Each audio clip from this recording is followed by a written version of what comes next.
most classic strategies in the modern format is Death and Taxes, an archetype that's ebbed and flowed with the power of what X1s tend to be, but also with the power of maybe cards like Thalia, Guardian of Thraben, and how you're able to tax your opponent out of the metagame. And with Modern Horizons and more powerful sets and less powerful sets, let's be honest, Modern Horizons is the powerful set, the archetype has been able to adapt sometimes, able to take advantage of some of the newer cards, but also maybe taking a back seat. And with recent iterations of the metagame, we've seen Orzhov Midrange come to the front, with an archetype coming into the fold with not so much taxing effect, but overwhelming your opponent through really powerful ETBs. I wanted to take a look at the strategy, take a look at maybe a brief history of the archetype throughout Modern, but also look at why you might want to be playing this deck now, take a look at why you want to avoid it, and maybe how you can play against it as well. Let's take a little bit of a dive into Orzhov Midrange,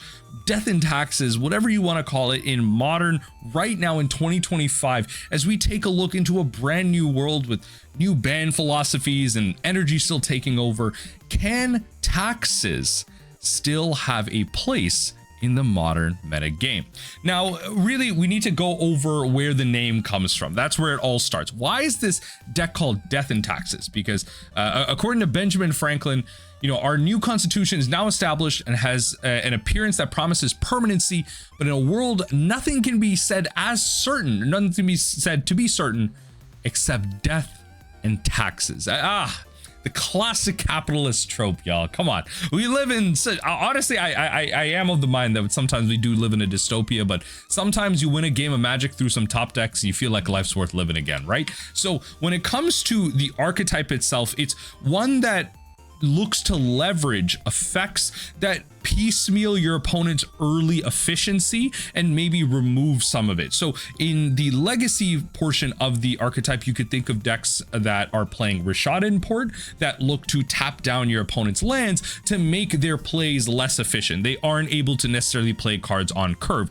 In the modern aspect of the game, and this card is also played in the legacy version, you are thinking of cards like Thalia, Guardian of Thraben that makes your opponent's non-creature spells cost one more. So for example, you might have a chance to, on the play, on turn 2, play out a Thalia, Guardian of Thraben, making your opponent's non-creature spells cost more. They're hoping to Fatal Push at the end of the turn. Now that Fatal Push costs 2, so now they have to go back to their turn and then play their land drop, spend their whole turn casting a removal spell, and then that kind of clears the way for you. Heck, even in a world of Force Negation, having Force Negation cost 1 only, even when it's free, is also very powerful as well. So again, that slow taxing effect that makes your opponent play off curve, take them off of some resources, has been the classical way that Death and Taxes has leveraged an advantage to a win. After that, they look to take advantage of some flickering effects, so cards entering the battlefield over and over again, maybe some type of win engine through something like Orzhov Stoneblade, and getting some artifacts and equipments out there to overwhelm the opponent,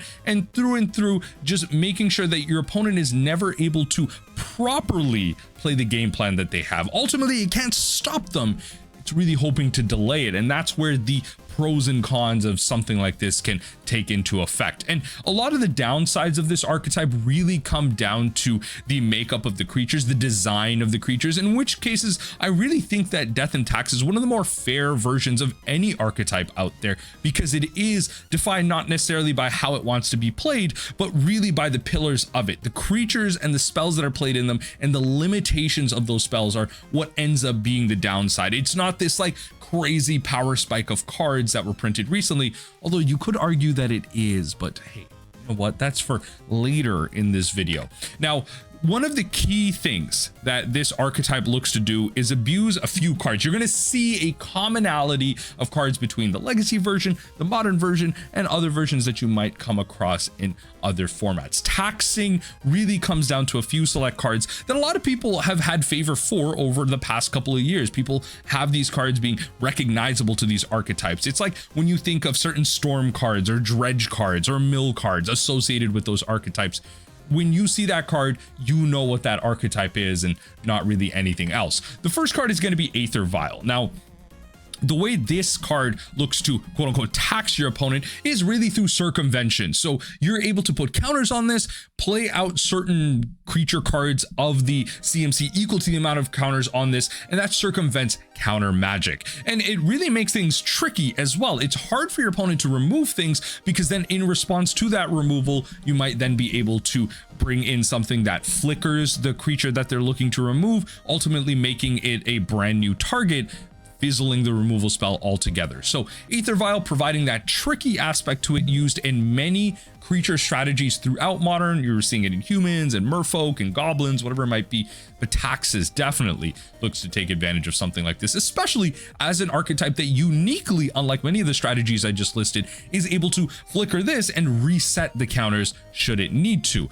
Usually throughout Modern's history, the max you're putting on this is 3, but there are situations in the current iteration of Modern where you can bring it up to 4 and 5 actually, with the more recent standard sets. Actually, yes, standard sets affecting this archetype. Now, Thalia, Guardian of Thraben is one that I just mentioned, and it is one of the most classical, just classical Taxes cards ever. It's been printed to oblivion. It was out in Crimson Vow, and there's recent kind of special printings through the promos and some secret lair drops as well. But regardless, first strike 2/1, so really powerful attacker, just being able to kill bears and just anything X1, so it's able to trade favorably into Ragavan and stuff, although it is kind of a 2-drop, so that kind of makes it a little tricky. Non-creature spells cost 1 more to cast, not only just kind of instant sorceries, but planeswalkers like Karn the Great Creator are now costing 5. You now have, various enchantments such as Leyline Binding also still costing just a little bit more, but I mean, that card's uniquely a little cheap when it comes to things. But regardless, non-creature spells costing more is very important in a world where Mox Opal is unbanned, and so artifacts are going to be coming out, and a whole bunch of things are just going to be pooping out onto the board really quickly in a lot of games. Thalia, Guardian of Thraben, is able to slow that down. A classical creature, but notably the biggest downside being its design, as I mentioned, being an X1. That's going to be very important later down the line. Leonin Arbiter is an effect that ebbs and flows. Like, there are metagames where this is relevant and other metagames where not so much. In metagames where you don't really need too much mana to be going off and the value of every early card matters so much more. I mean, I think in a post Ragavan world, things became really tricky for Leonin Arbiter, because players can't search their libraries. Any player may pay 2 for that player to ignore this effect until the end of turn.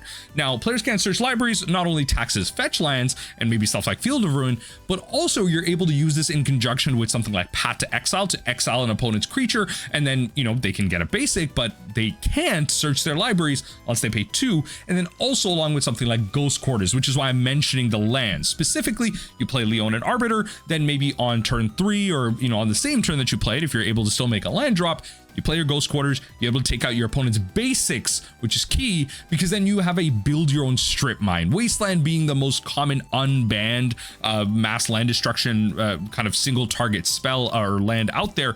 Legal in Legacy, Commander, everything. Strip Mine allows you to destroy any land. Wasteland is specifically non-basic land. Ghost Quarters does allow you to destroy any land, but your opponent does get a basic. So now with Leonin Arbiter, chances are, with Modern being such a tempo-based format, operating on such a low curve most of the time, something like Ghost Quarters ends up being that strip mine effect.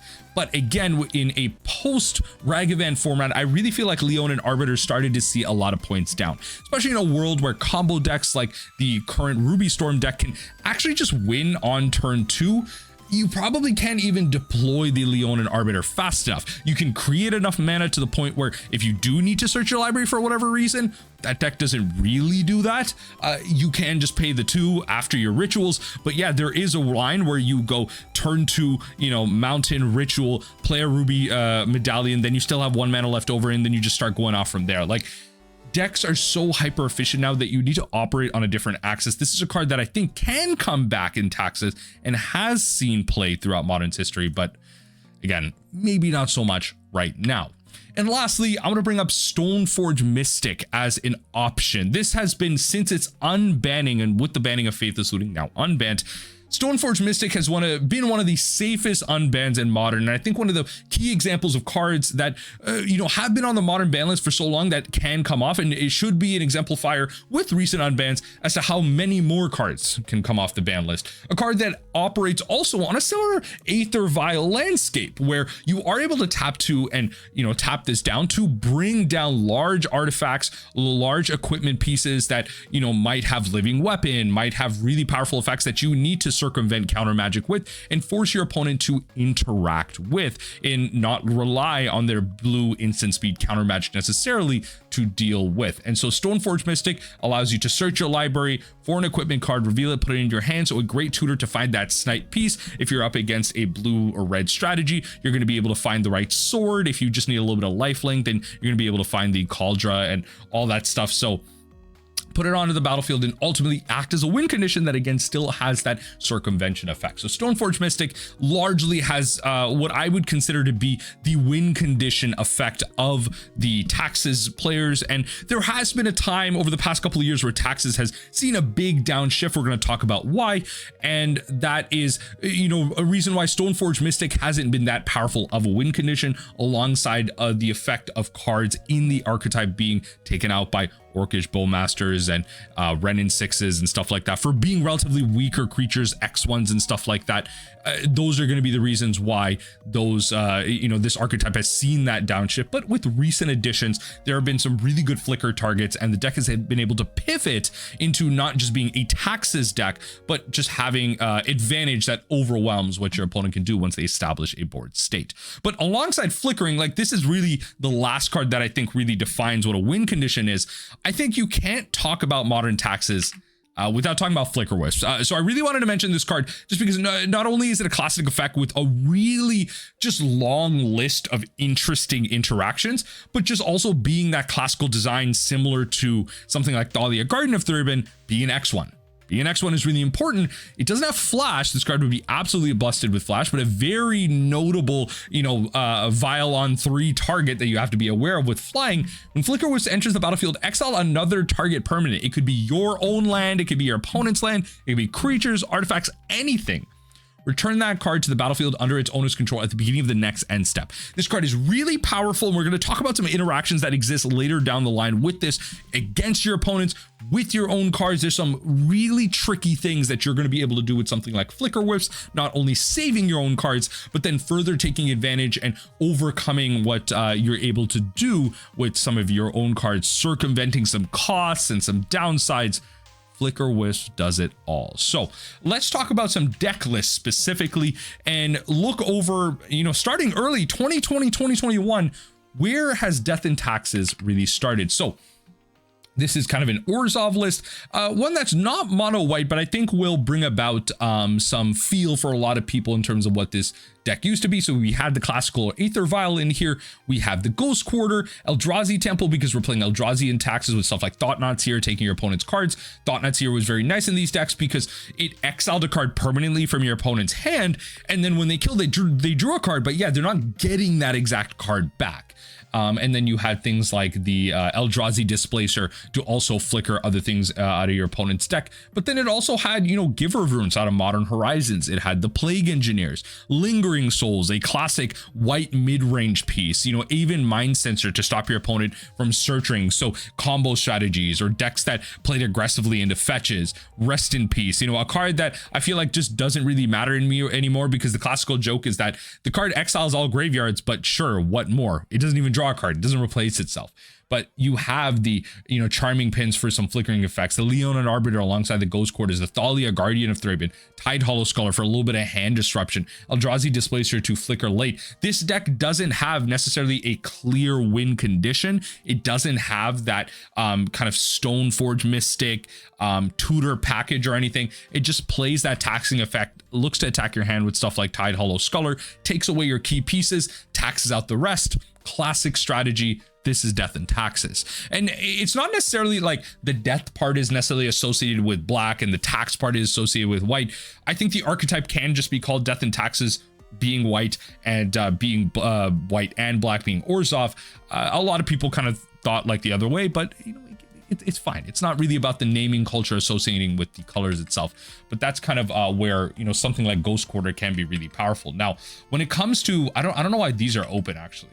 Why? Oh, I think I was clicking on them. So my apologies. This was, so another 2020 version of Death and Taxes, this one being mono white.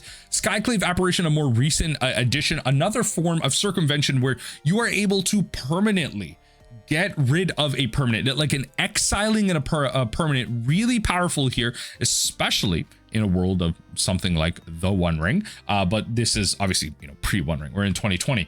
But then when it's destroyed, giving your opponent a creature back. So very similar to something like the Eldrazi Taxes. Yes, you do get something back, but it may not be exactly the card you're looking for originally. We have the Archon of Mirror, which was also a recent print, non-basic lands entering tapped. Each player can't cast more than one spell each turn. This also means the, you know, the same thing for the Taxes player, but the way the Taxes player gets around this is with something like Aether Vial. So they're able to put out not only a casted creature, but then potentially an Aether Vial creature as well. At this point in 2020, this is September, the August, the Hogak ban was in August, and the Faithless Looting ban was in August. With the unbanning of Stoneforge Mystic, we now have, you know, the Batter Skulls and the Sword of Fire and Ice, Maul of Skyclaves in here. But, you know, the packages are slowly starting to come together alongside Giver of Runes, providing a little bit of protection, doing a soft job of what Mother of Runes can be doing. But notably, this deck is not playing Dahlia Guardian of Thrigan. Very different time post Faithless Looting ban. A lot of things are a lot slower without the graveyard strategies doing a lot of crazy things. Now, this one is from 2022.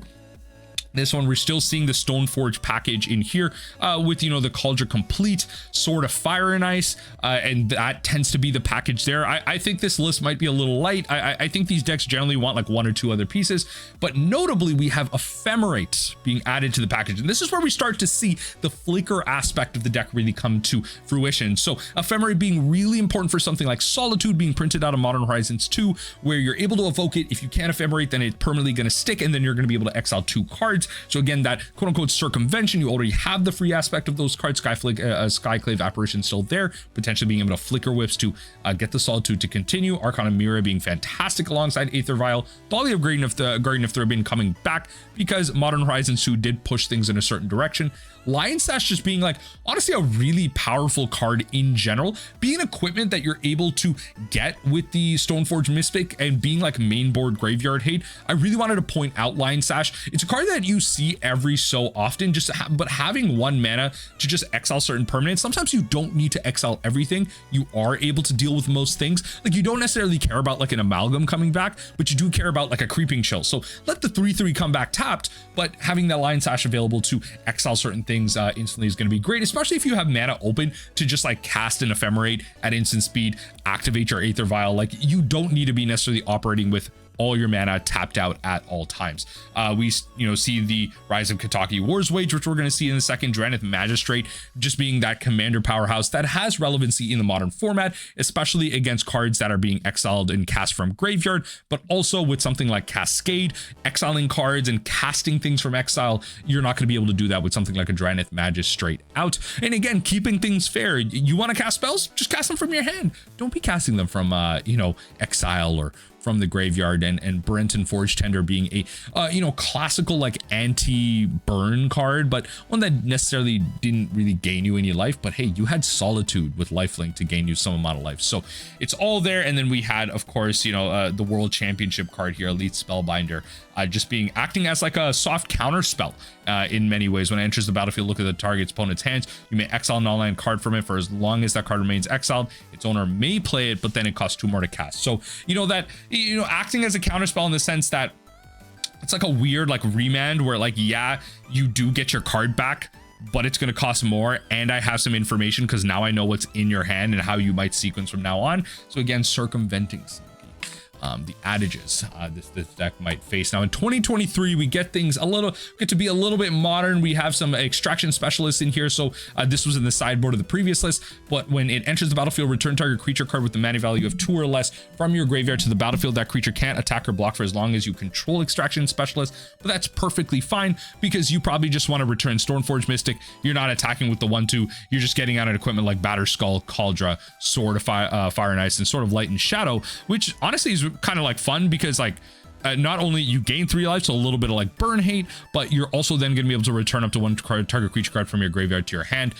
This one notably is like a green based taxes, so kind of showing off some of the flair that this deck can go through. There are red based taxes, but there are also green cards. When this one deals damage to a player or battle surveil 1 card, then you may return a land card from your graveyard to the battlefield tapped. That allows you to recur your Horizon Canopies as well as your Ghost Quarters.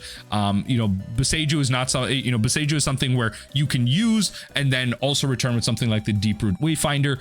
Giver Runes is still in here. Stoneforge Mystic, notably there are some amount of Thalia, Guardian of Thraben's. The Arcana Myria is still there because non-basics entering tapped is really powerful against something like fetch lands. And then Ephemerate still having that flicker aspect, being able to flicker a Stoneforge Mystic, being able to flicker a Thalia of Guardian of Thraben to protect it, being able to flicker something like a Giver of Ruin against like multiple pieces of hate, and even like an extraction specialist when it enters the battlefield, it doesn't require it to be cast. Out of the sideboard, we had classic modern hate card Gaddock Teague. And I mean, look, Gaddock Teague, like with an archetype such as Death and Taxes being underrepresented for a very long time, Gaddock Teague was fun because like it just stopped the One Ring, right? Non-creature spells with converted mana cost 4 or greater, you know, the One Ring is 4, can't be cast. Non-creature spells with X in their mana cost can't be cast either. Like again, Gaddock Teague, classic magic card, just great bear hate piece.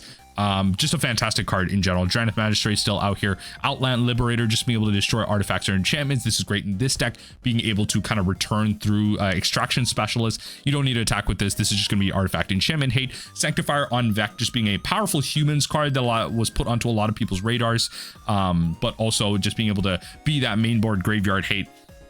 Knight of Autumn, powerful, like just a powerful ephemerate target in general. Like, okay, against burn, you're gaining life. Against like artifacts and enchantments, you're going to be able to destroy them. And then even if you don't have a functional use for it against the specific deck that you're hating against, like they're not able to operate on their plan, just flicker and put 2/1/1 counters on it, and just make it bigger. Just make it into a 4/3. You know, that's great. Metropolis Reformer is, I haven't seen this one before. You have hexproof, and whenever Metropolis Reformer is dealt damage, you gain that much life. So that's kind of nice. Like if it does get removed through damage-based removal, then you're going to be able to gain that much life. It's a pretty good blocker into something like a Goblin Guide. But regardless, this is where Taxes was in a soft, like aside flavor in 2023. Now in 2024, we see probably something closer to the more recent like kind of iterations of what Taxes is right now. And we're very close to the current iteration of this. Now, this one's kind of interesting. It's playing like Isamaru as a 1-mana 2/2 legendary. Cool. This is playing Kithian as well for some planeswalker aspects. It's playing kind of the Ajani's, just, you know, if the cats die, then it's going to be able to return that. Like this deck is doing a lot. It's actually going like a little like mono white humans. This is like mono white weenie mono white humans. And I wanted to bring this up because there are like soft Taxes effect. This is probably closer to weenies. Let's just be completely honest. And the reason I highlight this is that this kind of represents what the wane in the wax and wane part of Taxes is. This is when Taxes was underrepresented, where mono white weenie was leveraging things like Witch Enchanter and something like Thalia, Guardian of Thraben to act as tax effects, but tax effects weren't that powerful in the metagame, and things were just a lot faster. This was a world where, especially in July, Grief was still around, and we just had, I believe Grief was still around. Maybe I'm forgetting. It's been so long, but there's so many problematic things running around the modern format right now. We're still screaming about the Modern Horizons 2 elementals. The world is a different place. It's very hard to tax things. Thalia, Guardian of Thraben, honestly, with the printing of the Modern Horizons 2 elementals, really saw a big downshift with cards being freer and things just doing more. Like I think of cards like Up the Beanstalk, where, you know, just playing that and then it drawing a card and then playing your free elementals, drawing you more cards. It was hard to tax your opponent with something like Leon and Arbiter to tax them off of mana. Like chances are they are just going to be able to find their mana and continue to play, especially if they had something like Renin 6 out. Not only was Renin 6, yeah, sure, it gets taxed by Thalia of Guardian of Thraben, but they're probably then able to Solitude it, then play the Renin 6, and no matter how many times you Leon and Arbiter them, they're always going to be able to find the mana, be on curve. At some point, you're not going to be able to have the amount of Ghost Quarters to keep up with them. They will catch up to you. They will circumvent the circumvention that you're trying to put onto them and overcome the taxes. They will be able to pay the tax that you're applying to them is what I'm trying to say.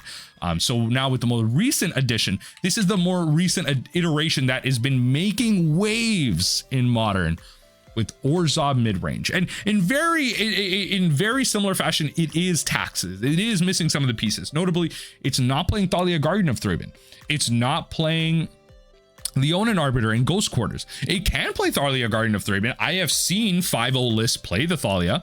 Just may not be the most optimal part, because as we've seen with recent iterations of these lists, they've been slowly melding into the flicker side of things, realizing that Enter the Battlefield's effects have been becoming more and more powerful with Modern Horizons, with standard sets, just effects being really powerful if they resolve and enter. It only makes sense to take advantage of things like that. So I should note that, the deck, it's with using Orcish Bowmasters, it's one of those, like, if you can't beat them, join them type of things. Orcish Bowmasters has been one of the reasons why Thalia and just taxes in general has not been that great. Orcish Bowmasters just being able to pling out like stuff like Flicker Wisp, and even the Thalias, just a variety of X1s, and honestly doing a not bad job in a lot of ways of dealing with X2s as well in certain situations, alongside Ren and 6 also dealing with X1s. Taxes had a tough time, so it's going to be able to use something like Orcish Bowmasters, a universally powerful card in every single format. For those of you that just play Modern, yes, this card is good in Legacy. It's absolutely busted in Vintage as to how powerful a mid-range piece it is there. But this deck, primarily using Flicker, is using something like Felia Exuberant Shepherd, just a cute looking dog here. Modern Horizons 3, when Felia Exuberant Shepherd, not only is this a flash bear, by the way, it's a flash bear.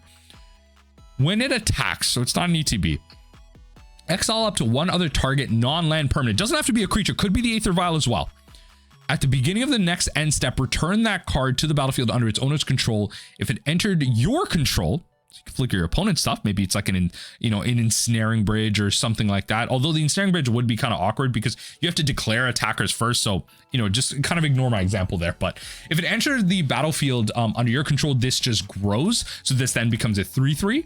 You have stuff like White Orchid Phantom, which is really powerful here. There are a lot of non-basics running around the format. There are few basics. So there are actually, honestly, there are a fair amount of basics running around in the format, but the non-basics that exist in the format are really powerful. Think of like the Exert land that provides your creatures with haste. Think of like other value lands that are providing your opponent the ability to play white, red, kind of brought back creatures and everything. So taxing your opponent out of their shocks is really powerful. White Orchid Phantom is really good, especially in the late game when you're able to continuously flicker it.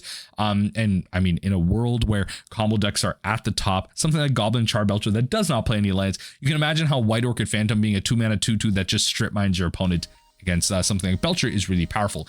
Even Interrupter is actually just a really powerful flicker target as well. Like Flash 3 mana, this is just like functionally a counterspell, right? Like against the taxes opponent that, now the spell that's coming down, you're going to be able to stop it for a turn. Yes, they can cast it for free, but it's going to cost 2, right? So it's still like they're having to pay a cost for it. So this is actually a great answer to like so many cards out there. So now the white deck having access to a soft counterspell that can be ephemerated is really powerful. Also can be Aether Vialed in.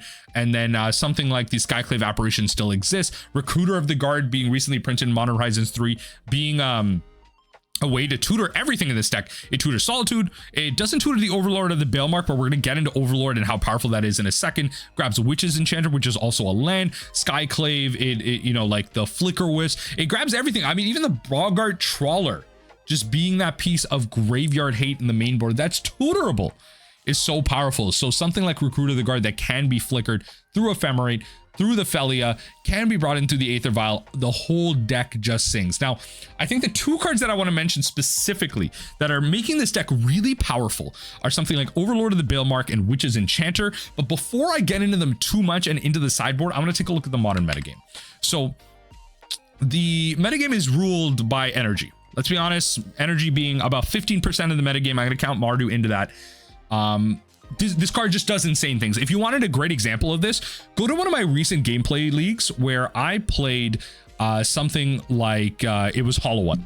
And in game 1 in that league, literally match 1, game 1, I had an opener with a Burning Inquiry, 2 lands, and 4 Hollow Ones. Spoiler alert, I only got 3 out, which is fine. I didn't have the nuts. If I had 4 out, I probably would have won that game, because the energy player actually managed to come back in that game. against 3 Hollow Ones, 12 damage a turn. And it all started with the freaking Ocelot Pride into an Ajani. It got worse. I'm telling you, it just got real bad. You can imagine they kept a 7, Ocelot Pride into an Ajani, they kept a 7. You can imagine how that deck actually managed to come back against 3 Hollow Ones on turn 1. This deck is really frustrating.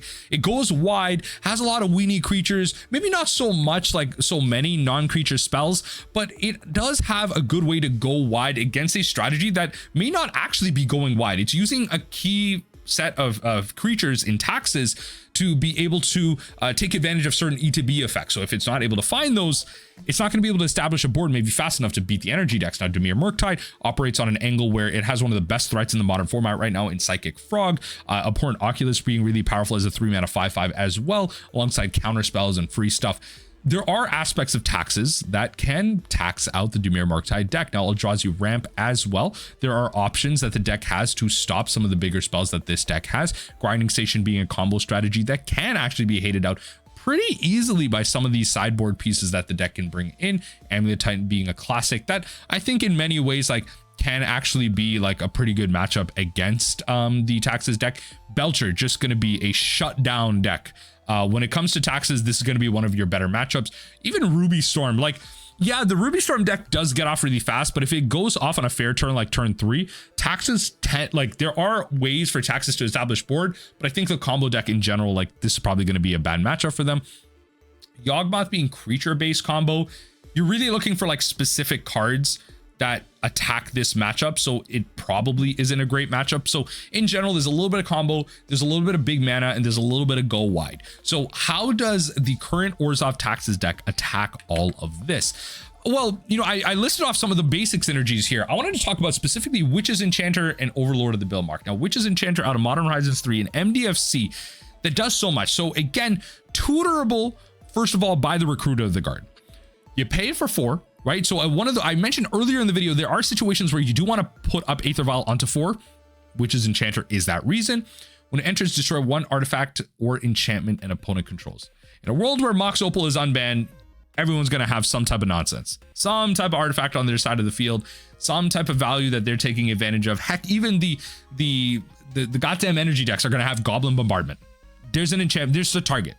If you didn't have a target, sure, play it tapped onto the battlefield, or you can play it untapped for bolting yourself. What's great about this though, in a pinch, if you needed to bring this back on its front side, you can Flicker Wisp the Witch's Enchanter to bring this back from its land side to its front side as a 2/2 threat to then destroy an opponent's enchantment or artifact and then have it start swinging in for 2 as part of your go wide package. Flicker Wisp just being that tricky piece that's able to now turn even your Boggart Trawler. If all of a sudden you didn't know what you had to do, you had to use Boggart Trawler as your land, you can Flicker Wisp later against something like the oh my god, I'm forgetting the name of the deck here, the grinding station opponent. Flicker Wisp that, return it, exile their graveyard, and just kind of continue attacking with a 3/1. A 3/1 is a pretty reasonable threat against a deck that largely probably only really blocking with something like Emery.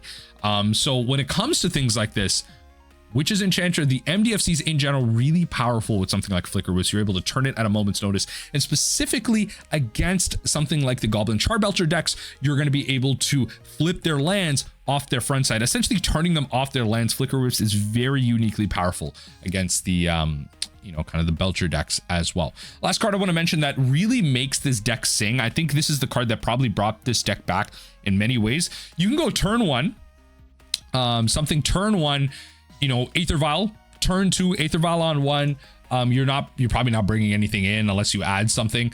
But turn 2, you can go Overlord of the Bilmark for its impending cost. So it comes down as a 2/2 enchantment. It's not an Avatar Horror with 5/5 at that point.